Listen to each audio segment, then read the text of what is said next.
안녕하세요. 건강클럽입니다. 오늘은 여러분의 소중한 생명을 지킬 수 있는 아주 중요한 이야기를 준비했습니다. 바로 뇌졸중의 전조 증상에 관한 내용입니다. 뇌졸중이라는 말을 들으면 많은 분들이 갑자기 쓰러지는 모습을 떠올리실 겁니다. 하지만 실제로는 그렇지 않습니다. 이 병은 오랜 시간 동안 조용히, 아주 천천히 우리 몸속에서 준비되어 왔던 결과물입니다. 문제는 대부분의 사람들이 증상을 느꼈을 때 이미 손쓸 수 없는 상황에 이르렀다는 점입니다. 오늘 이 영상을 끝까지 보신다면 여러분 자신은 물론 가족의 생명까지 지킬 수 있는 가장 확실한 방법을 알게 되실 겁니다. 지금부터 함께 시작하겠습니다. 우리는 흔히 뇌졸중 환자에 대해 이런 말을 듣곤 합니다. 갑자기 쓰러졌다고요? 하지만 정말 그럴까요? 의학적으로 보면 뇌졸중은 결코 갑작스러운 병이 아닙니다. 혈관은 수년 때로는 수십 년에 걸쳐 조금씩 좁아지고 약해집니다. 마치 낡은 수도관이 녹슬어가듯이 말이죠. 그렇다면 왜 우리는 이것을 미리 알아채지 못할까요? 이유는 간단합니다. 초기 증상이 너무나 평범하기 때문입니다. 피곤함, 가벼운 어지러움, 손끝의 미세한 저림 정도로 느껴지죠. 대부분의 사람들은 이런 증상을 나이 탓으로 돌리거나 피로 누적 때문이라고 생각합니다. 실제로 경상남도의 작은 마을에서 농사를 짓던 박진수님이라는 72세 어르신이 계셨습니다. 이른 아침 밭으로 나가신 그분은 호미를 들어 올리려다 갑자기 손에 힘이 풀려 바닥에 떨어뜨리고 말았습니다. 순간 이상함을 느꼈지만 나이 들면 이럴 수도 있지 하고 생각하셨죠. 대수롭지 않게 여기고 계속 일을 하셨습니다. 점심때가 되어 집으로 돌아오는 길에 다리에 힘이 빠지기 시작했고 말이 어눌해지는 느낌이 들었습니다. 그래도 집에서 쉬면 괜찮아지겠지 하는 마음으로 버티셨어요. 하지만 그날 오후 3시쯤 그분은 거실에서 말을 전혀 잇지 못한 채 쓰러지셨습니다. 놀란 가족들이 급히 구급차를 불렀고 병원으로 이송됐지만 이미 골든타임은 지나간 뒤였습니다. 의료진이 최선을 다해 치료했지만 오른쪽 팔과 다리에 마비가 남았고 말하는 기능도 일부 손상되었습니다. 만약 아침에 호미를 떨어뜨렸을 그 순간 바로 병원으로 갔더라면 결과는 완전히 달랐을 겁니다. 이 사례가 주는 교훈은 명확합니다. 뇌졸중은 잠깐의 방심을 노립니다. 여러분이 괜찮겠지 하고 넘기는 그 순간 뇌세포는 계속해서 죽어가고 있는 겁니다. 갑작스러운 어떤 변화도 단순한 피곤함으로 치부해서는 안 됩니다. 그것은 피로의 신호가 아니라 뇌가 보내는 마지막 경고일 수 있습니다. 여러분도 최근에 이런 경험이 있으셨나요? 평소와 다르게 갑자기 힘이 빠지거나 어지러웠던 적이요. 확신이 아니라 의심만으로도 충분합니다. 의심이 든다면 주저없이 119를 누르는 것, 그것이 생명을 살리는 첫걸음입니다. 뇌졸중은 하늘에서 갑자기 떨어지는 병이 아닙니다. 그 원인은 이미 우리의 일상 속에, 생활 습관 속에 깊숙이 숨어 있습니다. 첫 번째는 동맥경화입니다. 혈관 벽에 기름기와 찌꺼기가 쌓이면서 혈관이 점점 좁아지는 현상이죠. 두 번째는 혈전, 쉽게 말해서 피떡입니다. 피가 응고되어 덩어리가 생기면 이것이 혈류를 타고 이동하다가 뇌에 가느다란 혈관을 막아버립니다. 세 번째는 노화로 인한 혈관 약화입니다. 나이가 들면서 혈관벽이 탄력을 잃고 약해집니다.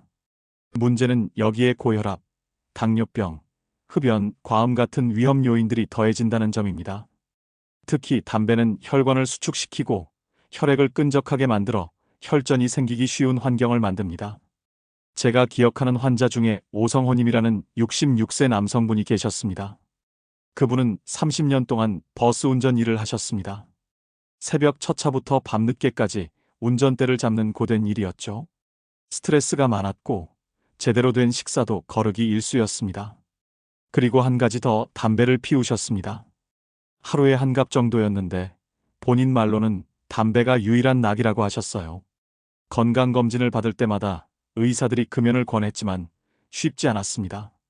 이미 40년 넘게 피워온 습관이었고 끊으면 오히려 더 스트레스를 받는다고 생각하셨죠. 혈압도 조금 높았지만 약을 먹으면 괜찮아진다고 생각하며 대수롭지 않게 여겼습니다. 그러던 어느 날 아침 출근길에 버스를 운전하던 중이었습니다. 갑자기 오른팔에 힘이 빠지면서 핸들을 제대로 잡을 수 없게 됐습니다. 다행히 신호 대기 중이었고 바로 옆에 있던 승객이 이상함을 눈치채고 119에 신고해 줬습니다. 병원으로 긴급 이송된 그분은 뇌경색 진단을 받았습니다. 뇌혈관에 혈전이 생겨 피의 흐름을 막아버린 상태였죠. 다행히 빠른 대처로 혈전을 제거하는 시술을 받았고 큰 후유증 없이 회복할 수 있었습니다. 하지만 퇴원하던 날 그분이 하신 말씀이 지금도 기억에 남습니다. 내가 내 손으로 내 혈관을 막은 거였네요. 담배 한 대 한 대가 쌓여서 결국 이렇게 된 거군요. 이 사례에서 알 수 있듯이 뇌졸중은 하루아침에 생기는 병이 아닙니다. 수십 년간의 생활 습관이 쌓이고 쌓여서 만들어진 결과물입니다. 그렇기에 무섭기도 하지만 동시에 예측 가능하고 예방 가능한 병이기도 합니다. 혈압, 혈당, 콜레스테롤 수치를 정기적으로 확인하는 것은 기본입니다. 담배 한 대쯤이야 하는 생각이 결국 뇌를 무너뜨립니다. 뇌졸중이 발생하기 전에 우리 몸은 반드시 신호를 보냅니다. 문제는 많은 사람들이 그 신호를 알아채지 못하거나 무시한다는 점입니다. 지금부터 말씀드릴 3가지 증상은 반드시 기억하셔야 합니다. 편측마비, 안면마비, 언어장애입니다. 이 중 하나라도 나타난다면 지체 없이 병원으로 가야 합니다. 편측마비란 몸의 한쪽에만 마비가 오는 증상입니다. 갑자기 한쪽 팔이나 다리에 힘이 빠져서 들어 올릴 수 없거나 물건을 잡지 못하는 경우죠.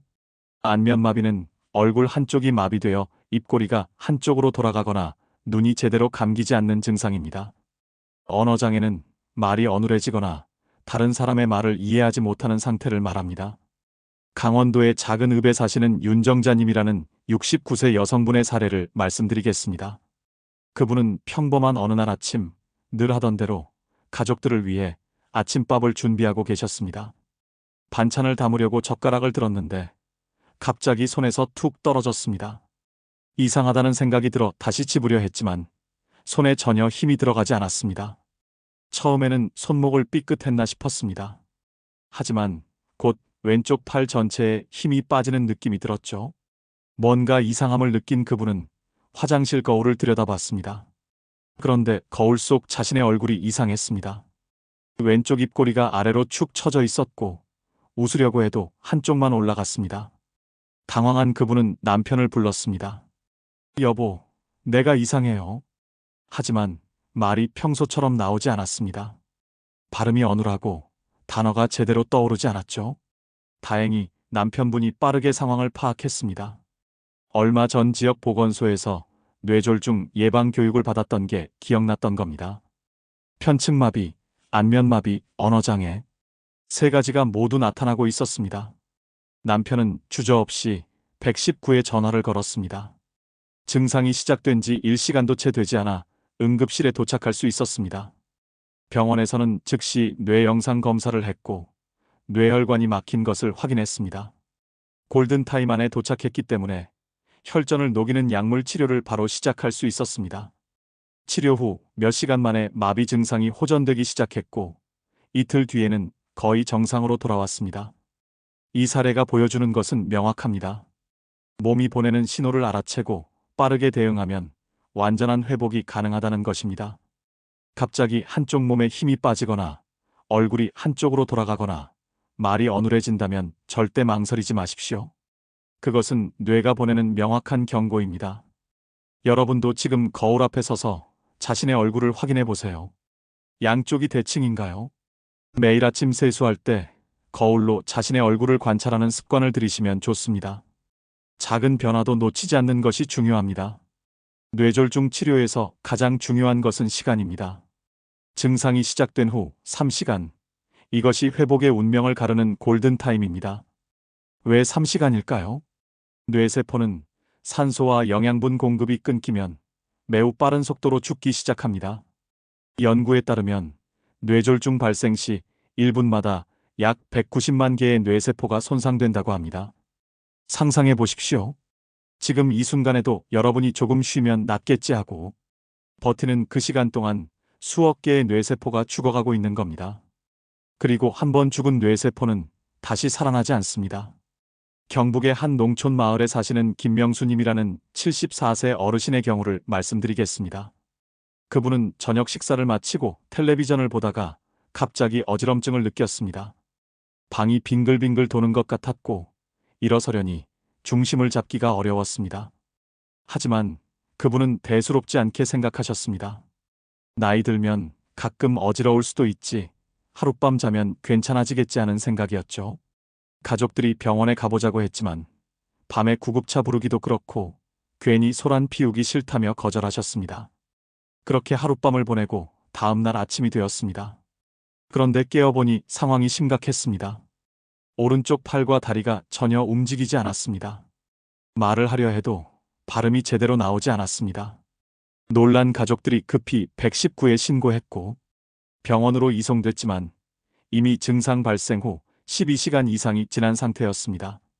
결국 오른쪽 마비가 영구적으로 남았습니다. 반면 같은 마을에 사시는 이순덕님이라는 71세 여성분은 완전히 다른 결과를 맞이했습니다. 그분 역시 갑작스러운 어지럼증과 함께 왼쪽 팔에 힘이 빠지는 증상을 경험했습니다. 하지만 즉시 가족에게 알렸고 가족들은 주저없이 119에 신고했습니다. 증상 발생 후 40분 만에 병원 응급실에 도착했고 바로 검사와 치료가 시작됐습니다. 혈전 용해제 투여 후 2시간 만에 증상이 거의 사라졌고 3일간의 입원 치료 후 아무런 후유증 없이 퇴원하셨습니다. 두 분의 차이는 무엇이었을까요? 질병의 심각도가 아니었습니다. 단 하나, 시간이었습니다. 빠른 판단과 대응이 완전히 다른 결과를 만들어낸 것입니다. 뇌졸중은 의심이 들면 곧바로 행동해야 합니다. 괜찮아질 거야, 조금만 쉬면 나아질 거야 하는 생각은 위험합니다. 가족 모두가 뇌졸중의 3가지 주요 증상을 기억하고 있어야 합니다. 편측마비, 안면마비, 언어장애. 이 중 하나라도 나타나면 즉시 119에 신고하십시오. 뇌졸중은 끝이 아닙니다. 적절한 치료와 꾸준한 관리가 이루어진다면 많은 환자들이 일상으로 돌아갈 수 있습니다. 통계에 따르면 뇌졸중 환자의 절반 이상이 6개월 이내에 독립적인 생활이 가능한 수준으로 회복한다고 합니다. 회복의 핵심은 재활치료입니다. 뇌는 놀라운 적응력을 가지고 있습니다. 손상된 부분의 기능을 다른 부분이 대신할 수 있도록 재조직되는 능력이 있죠. 하지만 이 과정은 저절로 일어나지 않습니다. 반복적인 훈련과 노력이 필요합니다. 그러나 회복만큼 중요한 것이 재발 방지입니다. 뇌졸중은 한 번 발생하면 재발 위험이 매우 높습니다. 첫 뇌졸중 이후 5년 내에 다시 발생할 확률이 30%가 넘습니다. 재발을 막기 위해서는 철저한 관리가 필요합니다. 처방받은 약을 빠짐없이 복용하고 금연은 필수입니다. 식습관을 바꾸고 규칙적인 운동을 해야 합니다. 전남의 한 시골 마을에 사시는 정해철님이라는 68세 남성분의 이야기를 들려드리겠습니다. 그분은 3년 전 뇌졸중으로 쓰러지셨습니다. 왼쪽 다리가 완전히 마비되어 걷는 것이 불가능했습니다. 병원에서 퇴원할 때 의사는 평생 휠체어를 타고 살아야 할 수도 있다고 했습니다. 가족들도 낙담했고 본인도 절망했습니다. 하지만 그분은 포기하지 않았습니다. 퇴원 후 집에서 매일 재활 운동을 시작했습니다. 처음에는 침대 옆에 서 있는 것조차 힘들었습니다. 가족의 부축을 받아 겨우 몇 초 서 있을 수 있었죠. 하지만 매일매일 조금씩 시간을 늘려갔습니다. 1분, 2분, 5분. 한 달이 지나자 벽을 잡고 몇 걸음 걸을 수 있게 됐습니다. 3개월째 되던 날 지팡이를 짚고 집 앞마당을 한 바퀴 돌았습니다. 비록 느리고 불안정했지만 스스로 걷는다는 것 자체가 기적이었습니다. 가족들은 눈물을 흘렸고 본인도 다시 희망을 갖게 됐습니다. 그 후로도 꾸준히 걷기 운동을 계속했습니다. 하루 20분에서 시작해 점차 시간을 늘려갔습니다. 비가 오나 눈이 오나 매일 빠짐없이 걸었습니다. 6개월이 지나자 놀라운 변화가 일어났습니다. 지팡이 없이도 걸을 수 있게 된 겁니다. 물론 속도는 느리고 다리를 약간 끌었지만 독립적으로 이동할 수 있다는 것만으로도 삶의 질이 완전히 달라졌습니다. 식습관도 완전히 바꿨습니다. 평소 즐기던 소주와 담배를 끊었고 짜고 기름진 음식 대신 채소 위주의 식단으로 바꿨습니다. 처방받은 약도 하루도 빠짐없이 복용했습니다. 지금 그분은 동네에서 유명인사가 되셨습니다. 뇌졸중을 이겨낸 살아있는 증거이자 다른 환자들에게 희망을 주는 존재가 된 겁니다. 경로당에 가면 다른 어르신들이 물어봅니다. 어떻게 그렇게 회복하셨어요? 그러면 항상 같은 대답을 하십니다. 포기하지 않으면 몸도 나를 포기하지 않습니다. 하루 20분만 걸으세요. 그게 약보다 강한 치료입니다. 실제로 연구 결과를 보면 규칙적인 걷기 운동이 뇌졸중 재발을 30% 이상 줄인다고 합니다. 특별한 장비도 필요 없고 헬스장에 갈 필요도 없습니다. 그냥 집 앞에서 걷기만 하면 됩니다. 여러분도 오늘부터 시작해 보시는 건 어떨까요? 아침에 일어나서 10분, 저녁 식사 후 10분만 걸어보세요. 이것만으로도 뇌졸중 위험을 크게 줄일 수 있습니다. 그리고 정기 검진을 빼먹지 마십시오. 3개월에 한 번, 길어도 6개월에 한 번은 병원을 찾아 혈압, 혈당, 콜레스테롤 수치를 확인해야 합니다. 약보다 강한 치료는 여러분 스스로의 노력입니다. 오늘의 한 걸음이 내일의 건강을 만들고 내일의 기억과 움직임을 지킵니다. 여기까지 뇌졸중의 전조 증상과 대처법에 대해 함께 알아봤습니다. 뇌졸중은 무섭고 두려운 병입니다. 하지만 막연하게 두려워만 할 필요는 없습니다. 가장 중요한 것은 빨리 알아채고 빨리 행동하는 것입니다. 편측마비, 안면마비, 언어장애. 이 3가지만 확실히 기억하십시오. 하나라도 나타나면 주저없이 119를 누르십시오. 그 한 통의 전화가 여러분의 생명을 살릴 수 있습니다. 괜찮겠지 하는 생각, 조금 쉬면 나아지겠지 하는 안일함이 가장 위험합니다. 오늘 이 영상을 보신 것 자체가 이미 예방의 시작입니다. 여러분은 이제 뇌졸중의 증상을 알고 대처법을 알게 되셨습니다. 이 지식을 가족, 친구, 이웃과 나눠주십시오. 한 사람이 더 알면 한 생명을 더 살릴 수 있습니다. 기억하십시오. 몸이 보내는 신호는 결코 거짓말하지 않습니다. 작은 신호도 무시하지 마시고 의심이 들면 즉시 확인하십시오. 그리고 평소 혈압관리, 규칙적인 운동, 건강한 식습관으로 뇌졸중을 예방하십시오. 하루 20분 걷기, 오늘부터 시작해 보시는 건 어떨까요? 이 영상이 여러분과 여러분의 소중한 가족을 지키는데 도움이 되길 바랍니다. 건강하고 행복한 하루 보내시길 바랍니다. 감사합니다.